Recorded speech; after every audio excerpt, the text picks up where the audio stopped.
Success বা achievement, এই শব্দগুলো শুনতেও কিছুটা ছোট লাগলেও এখানে পৌঁছানোটা ঠিক এভারেস্ট জয়ের মতো।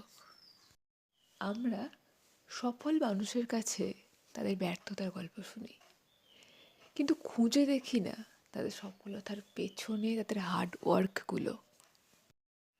আমার এই চ্যানেলটা তাদের জন্য, যারা জীবন থেকে পিছিয়ে গেছে অনেকটা আর এগোনোর কথা ভাবতেই ভয় পায়। তাদের জন্য একটু উৎসাহ প্রদান করা, একটু সামনের দিকে এগিয়ে যাওয়ার অনুপ্রেরণা প্রদান করা, তার জন্যে এই চ্যানেলটা খোলা। এবার আসছি মেন টপিকে, সাকসেস পাওয়ার 4টি উপায়। আগে উপায়গুলো বলে নেওয়া যাক। প্ল্যান, স্ট্র্যাটেজি, এক্সিকিউট এবং ফাইনালি অ্যাচিভমেন্ট। স্টেপ 1 অর্থাৎ প্ল্যান। প্রথমে তোমাকে লক্ষ্য স্থির করতে হবে, তুমি কোথায় যেতে চাও। ঠিক 1 বছর পর নিজেকে তুমি কোথায় দেখতে চাও সেটা আগে ঠিক করে নাও। তারপর পরের স্টেপে আসা যাক। স্টেপ 2 অর্থাৎ স্ট্র্যাটেজি।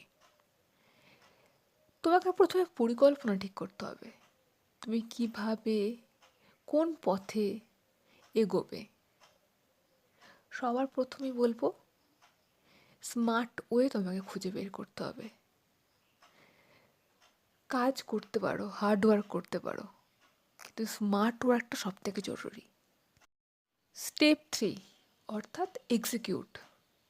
তুমি যে পরিকল্পনা তৈরি করেছো, যে স্মার্ট ওয়ে খুঁজে বের করেছো, সেটা শুধু ভাবলে হবে না, তোমাকে প্রতিনিয়ত সেটাকে অ্যাকশন নিতে হবে, তোমাকে প্রতিনিয়ত সেটার জন্য খেটে যেতে হবে। হ্যাঁ, তুমি সফলতা প্রথমে পাবে না, তোমাকে চারিপাশ থেকে তোমাকে মানুষ বিভিন্নভাবে তোমাকে ডাউন করার চেষ্টা করবে, তাদের থেমে গেলে হবে না, তোমাকে এগিয়ে যেতে হবে। প্রতি মুহূর্তে তোমাকে তোমার ইচ্ছেগুলো, তোমার প্ল্যানগুলো যদি সঠিক পথে সঠিক পরিকল্পনা এগোতে পারে, সেটা তোমাকে প্রথম দেখতে হবে। এবং সবশেষে আসি সাকসেস বা অ্যাচিভমেন্ট। যেটা তুমি পেয়েছো, যেটা তুমি অ্যাচিভ করেছো, সেটা অ্যাচিভ করার পর আর থেমে গেলে হবে না, তোমাকে কনসিস্টেন্সি বজায় রাখতে হবে। তো সফলতা আসবেই এবং সফলতাটাকে ধরে রাখতে হবে। আর সবশেষে বলবো, success is not a luck, it's your habit. সাকসেসকে হ্যাবিট বানিয়ে নাও।